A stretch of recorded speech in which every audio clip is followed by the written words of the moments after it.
কৃষ্ণ ভক্তি রসভাবিতা মতি কিয়তং যদি কুতোপি লভ্যতে তত্র লৌলমপি মূল্যমেকলং জন্মকোটি সুকৃতি তৈল লভ্যতে। কলিযুগ পাবন অবতার পরম প্রেমময় প্রেম পরতত্ত্ব সীমা রাস বিলাসীর চরম পরিণতি প্রেম বিবর্ত বিলাস শ্রীমূর্তি সংকীর্তন পিতা নাম প্রেমদাতা শ্রী শ্রী নদিয়া বিহারী গৌরহরি পতিত উদ্ধারণ পতিত তারণ পতিত পাবন দয়াল নিতাই চাঁদের মহানুকম্পায় শ্রী শ্রী গান্ধার্বিকা গিরিধারী অপর মহিমায় করুণায় পূর্ব পূর্ব বৎসরের ন্যায় এবছর কাটিয়াস্থিত শ্রী শ্রী রাধা গোবিন্দ মন্দির সেবাশ্রমে ইতিহাস স্বীকৃত সুপ্রাচীন বৈদিক সনাতন ধর্মের যে মহামহোৎসব শ্রী শ্রী রথযাত্রা, সেই রথযাত্রা গুন্ডিচা মন্দির শ্রী অঙ্গনে যে শ্রী শ্রী ভাগবতী ও ভক্তি যজ্ঞে শ্রী ভগবানের দিব্য নাম রূপ লীলা কথা যজ্ঞে যে পরম আয়োজন গত কয়েক দিবস ব্যাপী সেই ভাগবত পরিক্রমায় আজ এই ভাগবতীয় দিবসে ভগবানের দিব্য নাম রূপ লীলা মহিমা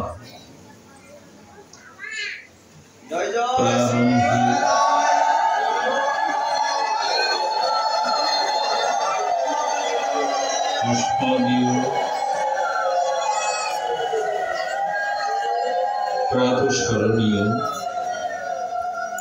পরম বন্দনীয় জীবন সর্বস্ব জীবন ধন শ্রী শ্রীল গুরু মহারাজের পাবন পদার বিন্দে পরার্ধ কোটি দণ্ডবৎ প্রণতি। সমাগত শ্রীমন্দির অঙ্গনে সুমঙ্গল সাধু সমাজ, ভক্তজন, মহতজন, সুধীজন, জ্ঞানীজন, শ্রদ্ধাশীলা ধর্মশীলা দেবী মুক্তি কল্যাণীয় মাতৃগণ, সমাগত সকল ভক্ত চরণে দিন অতি দিনের সশ্রদ্ধ দণ্ডবৎ প্রণতি। শ্রীল রূপ গোস্বামী বলছেন, কৃষ্ণ ভক্তি রসভাবিতা মতি ক্রিয়াতং যদি কত অবিলভ্যতে তত্র লৌলমূল্যমেকলং সুকৃতি তৈল জন্মকোটি নলভ্যতে। কৃষ্ণ ভক্তি রসভাবিতা গোস্বামীপাদের এই চিন্ময় শব্দটির অর্থ হল, আমার মতো মাতিস যারা সংসারের এই বিষয় রসে যাদের মতি বা যাদের বুদ্ধি সমর্পিত হয়েছে। বিষয় রস বলতে এই যে সংসারের শব্দ, স্পর্শ, রূপ, রস, গন্ধ, এই যে বিষয় রস, এই বিষয় রাজে যাদের ভাবনা এবং যাদের মতি, তারা কখনো যে অনির্বচনীয় আত্মানন্দ, প্রেমানন্দ বা ভক্তিরস আস্বাদনের সমর্থ নয়। সংসারের কামনা বাসনা বিষয় ভোগে প্রবঞ্চে যাদের রতি বা প্রবৃত্তি স্বভাব, তা প্রায়শ আধ্যাত্মিক রাজ্যে ভগবানের দিব্য নাম রূপ লীলা ভক্তির আস্বাদনের সমর্থ নয়। যে বস্তু পূর্ব দিকে প্রাপ্ত হওয়া যায়, সেই বস্তুর অন্বেষণে পশ্চিমে হাঁটলে কি সেই বস্তু পাওয়া যাবে? আমার লক্ষণীয় বস্তু পূর্ব দিকে, আমি সেটা অন্বেষণের জন্য পশ্চিমে হাঁটছি, পাওয়া যাবে কি? যাবে না। মানুষের জীবনে যে আত্মিক আনন্দ, আত্মানন্দ, ভগবত রস ভাবনা, এটি সকল স্বভাবজাত মানুষের, প্রকৃতিজাত বিষয়, প্রকৃতিজাত স্বভাবজাত মানুষের আসে না। গোস্বামী বললেন, যদি তা আসতে হয় তবে মূল্য দাও। ক্রিয়াতম যদি কুতোপি লভ্যতে, সেই কৃষ্ণ ভক্তি ভাব রসে যদি তোমার মতি ডুবাতে চাও, অনুভূতি আনতে চাও, তাহলে কি বলছেন? তা লাভ করতে গেলে তোমার অদ্ভুত শব্দ প্রয়োগ করেছেন, লোভ চাই। আচ্ছা, লোভ দিয়ে ভগবান ভক্তি রস আস্বাদন করা যায়? কাম ক্রোধ লোভ তো নরকের দ্বার বলা হয়েছে।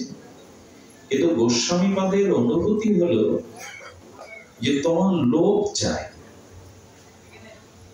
একটা কথা বলি, কাম ক্রোধ লোভ এই তিনটি শব্দের সাথে বা তত্ত্বের সাথে আমরা প্রায় সকলে পরিচিত আমাদের ব্যবহারিক জীবনে, মনুষ্য জীবনে।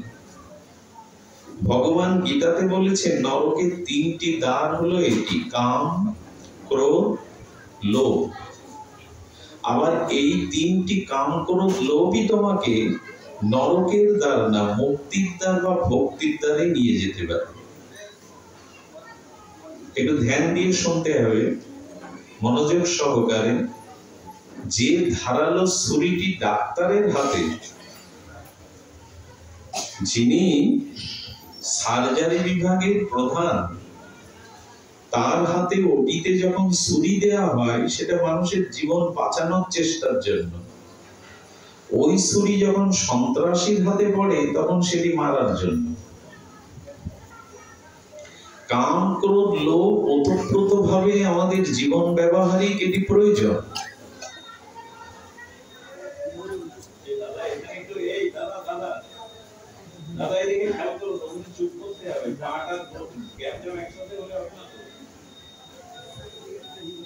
সুধীজন,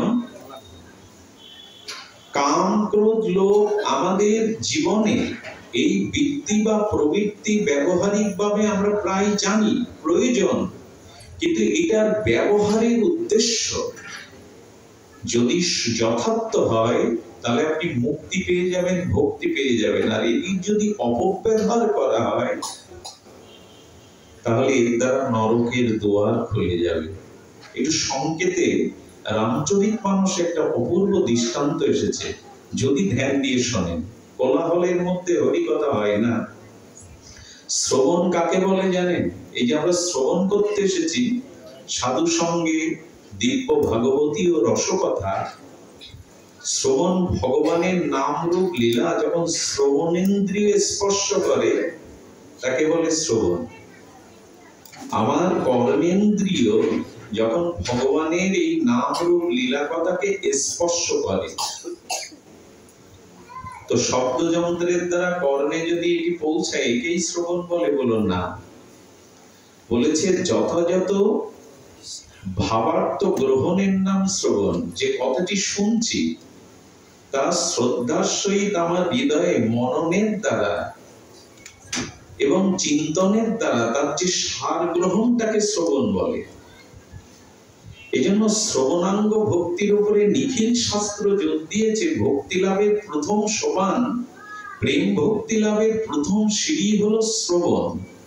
সেই শ্রবণটা অনুভূতির দ্বারা হতে হবে, অর্থের দ্বারা হতে হবে, এবং সেটি শ্রদ্ধার দ্বারা হতে হবে, যেন আমাকে স্পর্শ করে। সে ভাবনা নিয়ে না শ্রবণ করলে, এখানে ব্রহ্মা নারদও যদি হরি কথা বলে, কোনো কাজে আসবে না। লক্ষ্য করুন, যেটি আমি বলছিলাম, কাম ক্রোধ লোভ রামচরিত মানসে একটি অপূর্ব দার্শনিক সংকেত এসেছে।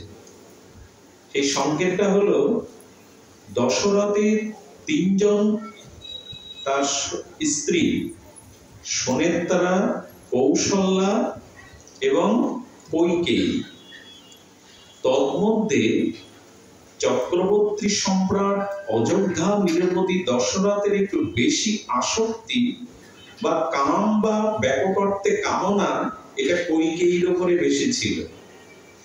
কৈকেয়ী মেধাবী, কৈকেয়ী সব বিদ্যায় পারঙ্গম, কৈকেয়ী অত্যন্ত রূপবতী।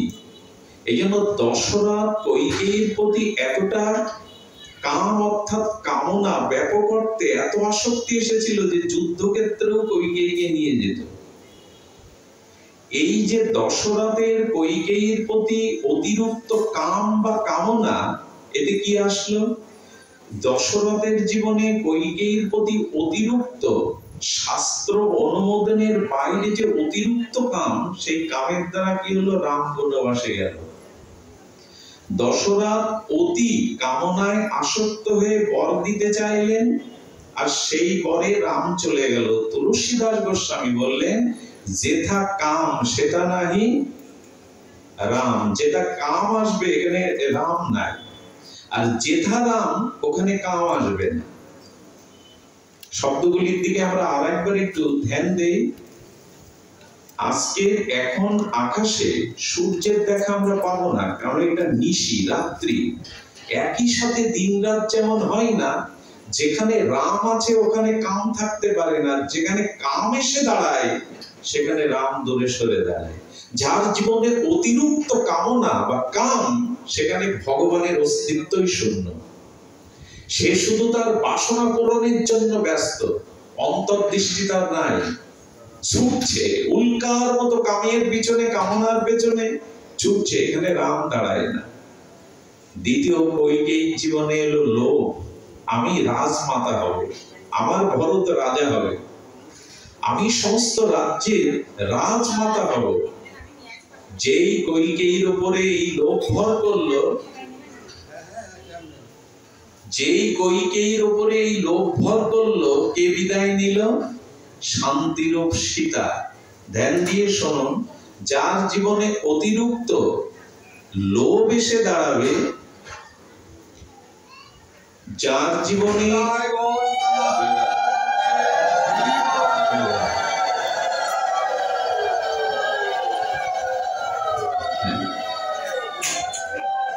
উলোধ্বনি বারবার দেওয়ার প্রয়োজন নেই, দিলে একবার দিবেন। কৈকেয়ীর জীবনে এলো লোভ।